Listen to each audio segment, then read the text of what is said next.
പട്ടം. നല്ല വണ്ണവും നല്ല പൊക്കവുമുള്ള ഒരു കുട്ടി പട്ടം പറപ്പിക്കുകയാണ്.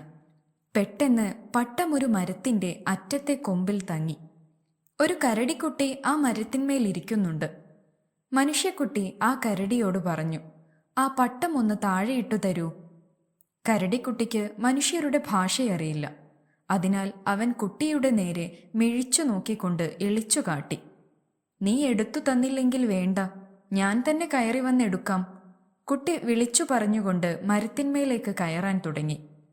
ഒരു മനുഷ്യക്കുട്ടി താനിരിക്കുന്ന മരത്തിന്മേലേക്ക് കയറി വരുന്നത് കരടിക്കുട്ടിക്ക് ഇഷ്ടപ്പെട്ടില്ല. അതിനാൽ അവൻ കുട്ടിയെ പേടിപ്പിച്ച് താഴെ ഇറക്കാൻ മുരണ്ടുകൊണ്ടിരുന്നു. എന്നിട്ടും കുട്ടി വരിക തന്നെയാണെന്ന് കണ്ട് കരടിക്കുട്ടി കൂടുതൽ ഉച്ചത്തിൽ മുരളുകയും കൂടുതൽ വേഗം മേലോട്ട് കയറുകയും ചെയ്തുകൊണ്ടിരുന്നു. അങ്ങനെ കയറി കയറി മനുഷ്യക്കുട്ടിയും കരടിക്കുട്ടിയും മരത്തിന്റെ ഒത്ത മുകളിലെത്തലും താഴെ വീഴലും ഒന്നിച്ചു കഴിഞ്ഞു. കരടിക്കുട്ടി കാല് തെറ്റി വീണതല്ല, മനുഷ്യക്കുട്ടി പിടിവിട്ട് വീണതല്ല. അവരിരുവരുടെയും തടി താങ്ങാനാകാതെ മരക്കൊമ്പൊടിഞ്ഞു വീണതാണ്.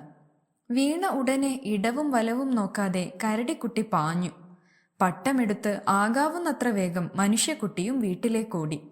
സംഭവമെല്ലാം കേട്ടുകഴിഞ്ഞപ്പോൾ തള്ളക്കരടി പറഞ്ഞു, "കൊച്ചു രസിക, നീയൊരു നല്ല കഥ കെട്ടിയുണ്ടാക്കിയല്ലോ." മനുഷ്യക്കുട്ടിയുടെ അമ്മ പറഞ്ഞതിങ്ങനെയാണ്: പട്ടം പറപ്പിക്കാൻ കാട്ടിലേക്ക് പോയത് തെറ്റ്, കരടിയുള്ള മരത്തിന്മേൽ കയറിയത് വലിയ തെറ്റ്, വീണിട്ട് കാലൊടിയാഞ്ഞത് ഭാഗ്യം, കരടി നിന്നെ കൊന്നു തിന്നാഞ്ഞത് മഹാഭാഗ്യം.